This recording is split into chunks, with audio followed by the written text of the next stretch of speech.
Plans to relocate a metal shredding plant this month from one side of Chicago to the other have quickly gone from a local dispute to something much, much bigger.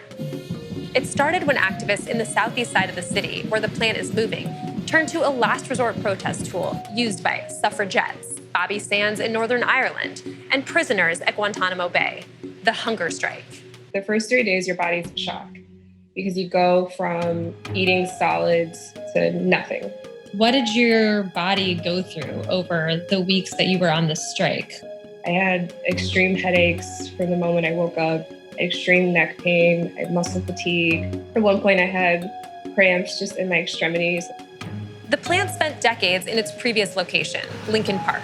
Residents there complained for years about potentially hazardous fluff or fugitive dust that was coating the area and a smell that burned their noses.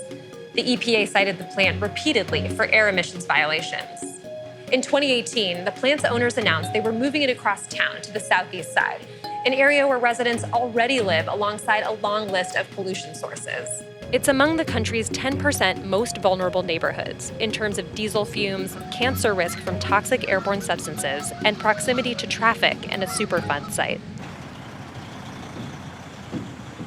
Since 2014, the EPA has investigated 75 companies there for Clean Air Act violations. Chicago's mayor's office and the Illinois EPA both gave the green light to start the relocation process.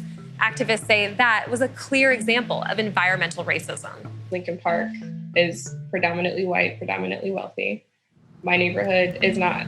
My neighborhood is Black, Latinx, immigrant descent, high economic hardship, low child opportunity index, plagued with health disparities.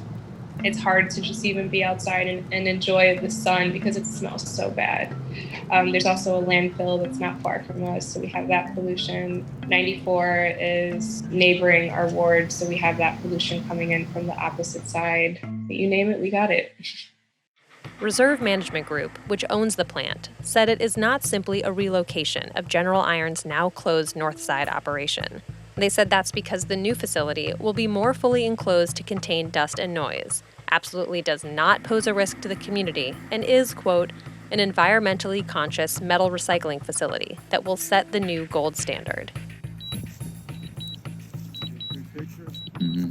When Vice News tried to film the new site from a nearby public park, our photographer was surrounded by people in company-branded vests in an apparent attempt to intimidate him into leaving. Let's do the same. We could film each other. The company's spokesperson told us RMG employees who did nothing to interfere were monitoring the situation to observe any potential illegal trespass. When activists finally called off the hunger strike, they hadn't eaten for a month. I started off at 134 pounds, and when I announced that the hunger strike was ending, I was 117 pounds. There were some days where I didn't know if I was gonna wake up the next day. There were some days where I'm just okay, my body's shutting down. Their protest made international news. That's because the fight over the shredder has become a symbol. People of color and working class Americans have a vastly disproportionate risk from pollution and hazardous waste. And that's because of thousands of choices, like this one, made by cities, states, and federal agencies. This also represents something bigger for President Biden's administration. The new EPA leadership has promised to prioritize environmental justice, and this case is their first big test. If they can't follow through on that in Chicago, where making good on campaign promises mostly means standing up to other Democrats, fulfilling that pledge anywhere else might be out of the question. As protests grew, the Environmental Protection Agency did launch a formal investigation into the Illinois EPA's decision-making, citing a potential breach of civil rights. But it now says it's trying to informally resolve the issue.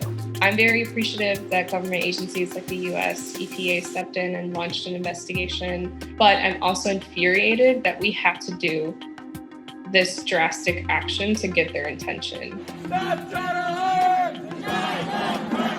This is a global crisis if you think about it.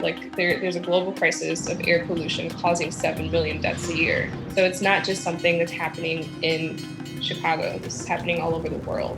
But why can't Chicago be at the forefront of making this change?